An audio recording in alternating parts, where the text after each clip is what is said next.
put some damage into Scorched Kairos to give us increased ordnance damage because our Forge Waves do directly scale of ordnance damage. I just don't personally think the ordnance damage scaling is very good on the Forge Waves. I've done a lot of testing, and to be honest, I don't think this build is really at all viable until you are able to get the Shatter White class mod. This is going to be our class mod of choice, meaning that our Forge Waves now do melee damage in addition to other types. So they still deal the ordnance damage, but they're going to deal melee damage on top of that, and then gain increased cryo efficiency and radius. Now, I think scaling these Forge Waves with melee is a much better way to do it than scaling it with ordnance damage, just because the ordnance damage doesn't seem to scale very well. I don't know why. There's some funky modifiers going, and as I'll explain later, the melee damage that these deal as well is also a little bit funky. It's not quite coded right the way that this is applying melee damage, because it doesn't apply everything melee damage wise. I'll explain it a bit later on, but yeah, it is a bit funky. Regardless, I still think melee scaling is the way to go for this, hence why we got so many points into the onslaught skill tree. Look no further, because Raid is giving you a new legendary champion for free. Meet Green Warden Ruark. This champion is an absolute game changer for your team survival, and believe it or not, but Ruark is actually a Fae. He's part of the newest faction added to the game, the Sylvan Watchers. Ruark is a tank, and he can help you survive through tough situations. But enough of that right now. We move on down to Tail of the Comet. Whenever we deal ordnance damage, Forge Whips or ordnance damage, we have a chance to apply Cryo Status Effect that deals cryo damage over time. Now, our application chance is 30%, but then we have doubled that here for our application chance with Wrath of Nature, so now we're at 67%, plus we have better effectiveness of the cryo, so this is a really good skill to pair with Wrath of Nature to kind of get those big cryo damage numbers. Next we have 1 point into Machinist to give us just a little bit of ordnance cooldown. 7% doesn't sound a lot for our kill skills, but as I'll show you in a bit, we have a skill down in the Onslaught tree. Whenever we deal melee damage, we have a chance to activate our kill skills, and because our Forge Waves are now dealing melee damage, we can activate our kill skills with this, and this means that we are going to get some pretty good ordnance cooldown, and we are going to be kind of chucking out our ordnance for that big damage burst on some really tanky enemies. Next we have 3 points into Eternal. This gives us increased action skill duration and gun swap speed. We don't care about the gun swap speed, but the duration is really nice. It's only 12%. It feels pretty rough being only 12%, but unfortunately I can't put any more points. The points later down the line and in the other tree, so I can only afford to put 3 into Eternal here, and then 3 into Warrior's Cup as well. Whenever we use our rep kit while our action skill is active, we restore action skill duration. This is 18%, so comboed with the extra action skill duration anyway, we have the action skill restoration on rep kit usage, and we have action skill duration restoration on our Eternal Winter augment. We can pretty much, if you're mobbing well, keep 100% uptime on our action skill, and if it ever does go down, then we have things in measures to get our cooldown back really, really quickly. So that's about the best we could do. I would love 5 points in this, I would love 5 points in this, but we just don't have the investment to do so. And you can see here, I haven't even spec'd into the Ancient Ways because I just don't have the points available to do it. Yeah, I would love the bonus cryo damage, but the melee damage scaling is better in the Onslaught tree, so unfortunately no points into Ancient Ways just yet. And we have 1 point into Blackout, giving our ordnance a chance to crit. Blackout is currently bugged. It will only ever deal 21% shock damage. The crit chance will go up, but the 21% shock damage will not. So until they fix that, I don't think it's worth investing any more points into this. So just a 3% chance to crit, which is a little bit of something, and then we do apply a bit of a shock dart, which helps us deal with some of those kind of annoying shields. And then points down here are from our class mod, and these don't matter at all. These are totally useless. I don't know why they're on the Forge Right class mod, to be honest with you, because these just do nothing to aid you in sort of Forge Waves or melee damage, so don't really know why there's on there. I guess like increased damage to frozen enemies and bosses, whatever, but we don't have the points to get on there anyway, so kind of ignore the rest of that. Then we move over to the Onslaught kill tree. Now, this is where we're going to put the majority of our damage to help our Forge Waves deal that big damage, because they now, of course, deal melee damage. We have 5 points into Discombobulate, giving us a 25% melee crit hit chance. This works with our Forge Waves, so a 1 in 4, we're going to crit, and then, of course, when we crit, we're activating Blackout to get that shock damage, and with a little bit of extra crit there. So we've sort of nearly got a 30% chance to crit, a 1 in 3 with our Forge Waves, which is pretty decent, and the crits obviously deal big damage and apply shock over time, so that's pretty good. We have 1 point into Impetus. This is a kill skill, giving us some shield regeneration and movement speed, just allowing us to get around a little bit faster. And to be honest, we don't need 3 points in Gut Punch, because these reads, melee and ordnance damage, have a chance to apply weakness. Now, we have a 40% chance from melee and a 20% chance from ordnance. Our Forge Waves deal melee and ordnance damage, so this is a 60% chance per wave, and you're throwing these out like multiple waves per second, so you really don't need any more than this. Basically, it makes the enemies deal less damage and you deal more damage to them. So it's a great skill, but you don't need 3 points in it, so we can put 1 point into Impetus as well, which is pretty nice. Next, we have Titanium Knuckles. This is going to increase our melee damage and our skill damage. 35% melee damage is huge, and 15% skill damage does work with the Forge Waves. I did a bit of testing, trying to figure out the numbers. I'm pretty sure it works. It's really hard when you're trying to calculate like this many different percentages stacked on top of each other, but I'm pretty sure the melee damage and the skill damage both work for the Forge Waves, so this is like a double dip skill, which is fantastic. Then we have the best defense, gaining overshield whenever we deal melee damage. This is only 6%, but we don't need any more points into this, because 6% of like the hundreds of thousands of damage we're doing is enough to kind of get our overshield maxed out every single time. So you don't need any more points into this. I did dabble with 1 point, and 3% felt a little bit low, so I kind of compromised with 2%. You could maybe drop it to 1 and then put another point into Impetus. Maybe I might consider that, but to be honest, I think 2 points is a kind of sweet spot for this skill.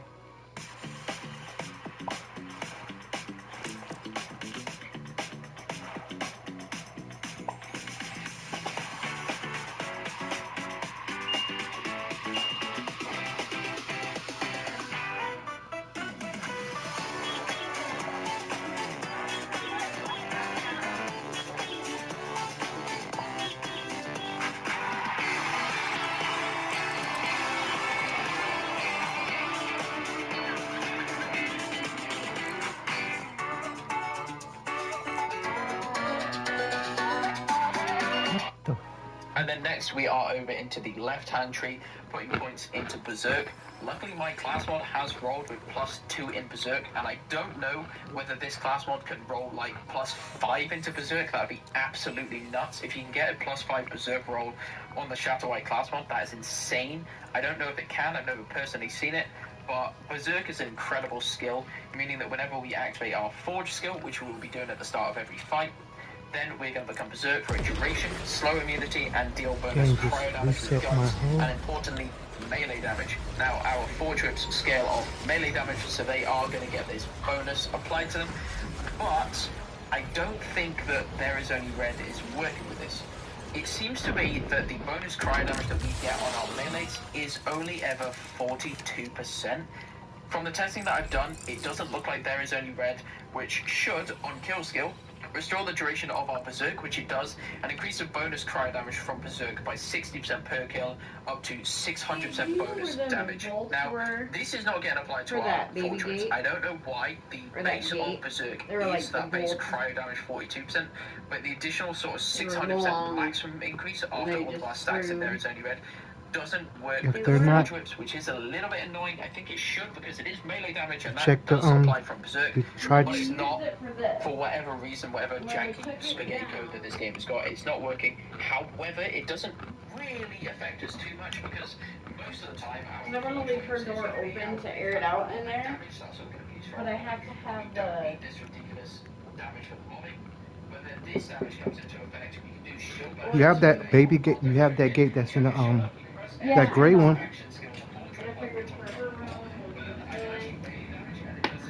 you want to use this for our room, because in the wintertime, my room gets cold. And this you can just open and close easily. So we put this on our door. Yes, so. This where an easy go in and out in ours. Yeah. And then we can leave the door open. In the winter. Yeah.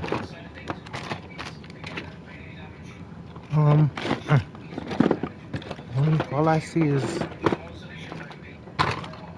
one.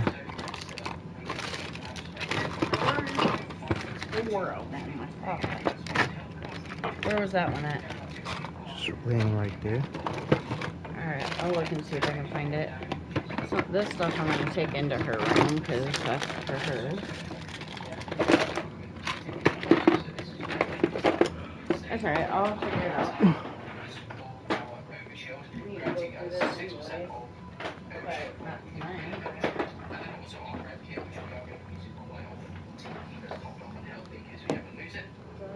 And then my touch is down. Whenever we deal melee damage, there is a chance to activate kill skills. Now, this is what I was talking about. It's a 24% chance. Here's another one. Whenever we use a fortune, we will activate a kill skill. So that is going to have things like Vacuum Mechanist, it's going to have things like it's going to Huh?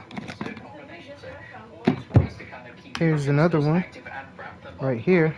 is perfect for this build. So that's Okay. what we have to go into that. And unfortunately, that's 49 points. If you don't have any points, Yeah, I don't know where the other one is. to be able to get down to 100 for whenever we get a kill skill, we get increased melee damage and shield capacity. It's a great skill, but it just we don't have the points to do it. Again, into the fray would have been great, increasing the damage dealt when close by to enemies and getting increased damage reduction. It's been an extra 25% bonus damage when we're up close to those melees, but again, don't have enough points to do so yet. So there's a lot of things that I would like to do, but unfortunately we can't do just yet. So this is the kind of sweet spot of where I found this build is effective enough with enough utility to make work at UDHM5. So that's the skill tree breakdown there. Let's go into the inventory and tell you about the weapons now. Weapons and stuff don't really matter. You won't really be using a lot of weapons in this mode. I was using the Hellwalker for a bit. Hellwalker's kind of fun. I've got a Stellium, which does do a lot of kind of fire damage burst. This is okay. I was just kind of messing around with it. I did recently get a Katagawa's Revenge with a Jacob's Part, which is super